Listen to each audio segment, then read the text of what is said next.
ಎಲ್ಲರಿಗೂ ನಮಸ್ಕಾರ. ನನ್ನ ಹೆಸರು ಭೀಮ್ ಅಂತ. ನಾನು ಇವತ್ತು ನಿಮಗೆಲ್ಲ HRMS2 ತಂತ್ರಾಂಶದ ಮೂಲಕ ಪೇರೋಲ್ ಮಾಡ್ಯೂಲ್ನಲ್ಲಿ ಡ್ರಾಫ್ಟ್ ಪೇ ಬಿಲ್ ನ ಕ್ರಿಯೇಟ್ ಮಾಡೋದು ಹೇಗೆ ಅನ್ನೋದನ್ನ ತೋರಿಸ್ಕೊಡ್ತೀನಿ. ಮೊದಲು ನಿಮ್ಮ ಲ್ಯಾಪ್ಟಾಪ್ ಅಥವಾ ಕಂಪ್ಯೂಟರ್ ಮೂಲಕ ಬ್ರೌಸರ್ ಓಪನ್ ಮಾಡಿ ಅಪ್ಲಿಕೇಶನ್ URL ಅನ್ನ ಟೈಪ್ ಮಾಡಿ. ಆಗ ಈ ಪೇಜ್ ಓಪನ್ ಆಗುತ್ತೆ.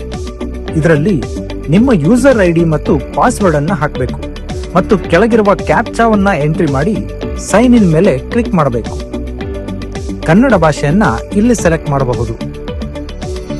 ಸೈನ್ ಇನ್ ಮೇಲೆ ಕ್ಲಿಕ್ ಮಾಡಿದಾಗ ನಿಮ್ಮ ಮೊಬೈಲ್ಗೆ ಒಂದು OTP ಬರುತ್ತೆ. ಅದನ್ನ ಇಲ್ಲಿ ಎಂಟ್ರಿ ಮಾಡಬೇಕು. OTP ವೆರಿಫೈ ಆದ ತಕ್ಷಣ HRMS2 ಹೋಮ್ ಪೇಜ್ ಈ ರೀತಿಯಾಗಿ ಓಪನ್ ಆಗುತ್ತೆ. ಪೇ ಬಿಲ್ ಡ್ರಾಫ್ಟ್ ಅನ್ನು ತಯಾರಿಸಲು ಇಲ್ಲಿ ಪೇರೋಲ್ ಐಕಾನ್ ಮೇಲೆ ಕ್ಲಿಕ್ ಮಾಡಿ. ಇಲ್ಲಿ ಈಗಾಗಲೇ ಕ್ರಿಯೇಟ್ ಮಾಡಿರುವ ಪೇ ಬಿಲ್ ಅಥವಾ ವೇತನದಾರರ ಪಟ್ಟಿಯನ್ನ ನೋಡಬಹುದು. ಹೊಸದಾಗಿ ಪೇ ಬಿಲ್ ಡ್ರಾಫ್ಟ್ ತಯಾರಿಸಲು ಈ ಮೆನು ಐಕಾನ್ ಮೇಲೆ ಕ್ಲಿಕ್ ಮಾಡಿ. ಇಲ್ಲಿ ಪೇರೋಲ್ ಮೇಲೆ ಕ್ಲಿಕ್ ಮಾಡಿ ಡ್ರಾಫ್ಟ್ ಪೇ ಬಿಲ್ ಅನ್ನು ಸೆಲೆಕ್ಟ್ ಮಾಡಿ. ಇಲ್ಲಿ ಕಾಣಿಸೋ ಇನ್ಬಾಕ್ಸ್ ಅಲ್ಲಿ ನಮಗೆ HRMS ನಿರ್ದೇಶನಾಲಯದಿಂದ ಬಿಡುಗಡೆಯಾಗಿರುವ ಪೇ ಬಿಲ್ ನ ವಿವರಗಳು ದೊರಕುತ್ತದೆ. ನೀವು ಯಾವ ಪೇ ಬಿಲ್ ಅನ್ನು ಪ್ರೊಸೆಸ್ ಮಾಡಬೇಕೋ ಅದರ ಪಕ್ಕದಲ್ಲಿ ಈ ಐಕಾನ್ ಸೆಲೆಕ್ಟ್ ಮಾಡಿ ಪ್ರಿವ್ಯೂ ಅಥವಾ ಪೂರ್ವ ವೀಕ್ಷಣೆ ಮೇಲೆ ಕ್ಲಿಕ್ ಮಾಡಬೇಕು.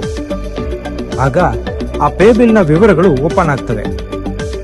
ವಿವರಗಳನ್ನ ಪರಿಶೀಲಿಸಿ ಅನುಮೋದಿಸಬಹುದು ಅಥವಾ ಕರೆಕ್ಷನ್ ಗಳಿದ್ದಲ್ಲಿ ಆಕ್ಷನ್ ಬಟನ್ ಮೇಲೆ ಕ್ಲಿಕ್ ಮಾಡಿ ಕರೆಕ್ಷನ್ ಮಾಡಬಹುದು. ಪೇ ಬಿಲ್ ತಡೆ ಹಿಡಿಯಲು ಇಲ್ಲಿ ಕ್ಲಿಕ್ ಮಾಡಬಹುದು. ಇಲ್ಲವೇ ಅನುಮೋದಿಸಲು ಈ ಐಕಾನ್ ಮೇಲೆ ಕ್ಲಿಕ್ ಮಾಡಿ ಹೌದು ಎಂದು ಖಚಿತಪಡಿಸಬೇಕು. ಇಲ್ಲಿಗೆ ನಿಮ್ಮ ಪೇ ಬಿಲ್ ಡ್ರಾಫ್ಟ್ ಕ್ರಿಯೇಟ್ ಆಗುತ್ತೆ. ಧನ್ಯವಾದಗಳು.